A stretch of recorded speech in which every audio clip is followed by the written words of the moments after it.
सो आज बात करते हैं कि आपको आपका पोर्टफोलियो खुद मैनेज करना चाहिए या फिर आपको पीएमएस, एआईएफ या म्यूचुअल फंड जैसे स्ट्रक्चर्ड प्रोडक्ट जो अवेलेबल है मार्केट में, उनको आपका पोर्टफोलियो मैनेज करने के लिए दे देना चाहिए।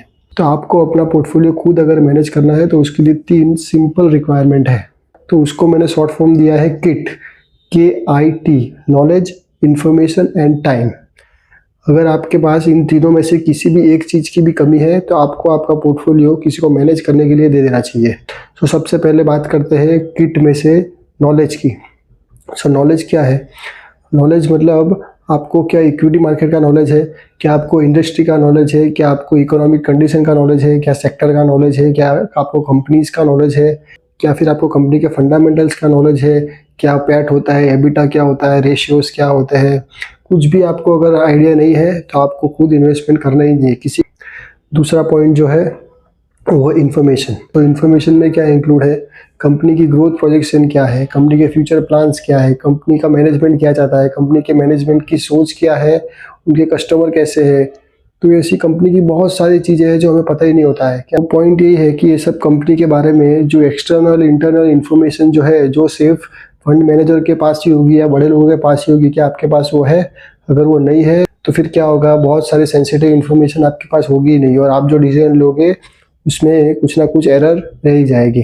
So third and most important point, आपके पास नॉलेज है, इन्फॉर्मेशन है, आप बहुत होशियार है, लेकिन आपके पास टाइम नहीं है।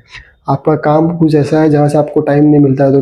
तो अल्टीमेटली क्या होगा, आप आपका पोर्टफोलियो खुद मैनेज करने जाएंगे तो आपका टाइम जितना वेस्ट होगा ना, उतने टाइम में आप उससे ज़्यादा कहीं और से कमा लेंगे। यहाँ हो सकता है शायद आप 100 रुपये ज़्यादा कमा लो, लेकिन आपका जो मेन जो काम है वहाँ पे आप 500 रुपये का नुकसान कर रहे होगे, आपको पता ही नहीं होगा।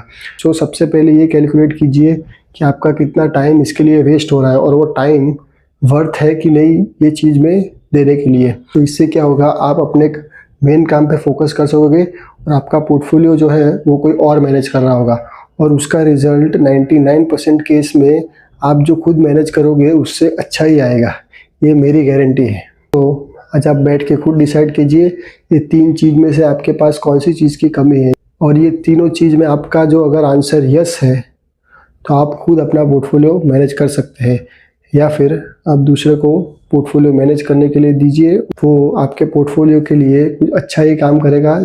और जितना स्ट्रेस आप खुद के पोर्टफोलियो मैनेज करने के लिए पीछे लगाओगे ना, उतना आप अपने काम में लगाओगे ना तो उसका रिजल्ट 100x बेटर होगा, लिटरली 100x। सो या थैंक यू, हैप्पी इन्वेस्टिंग। कल मिलते हैं।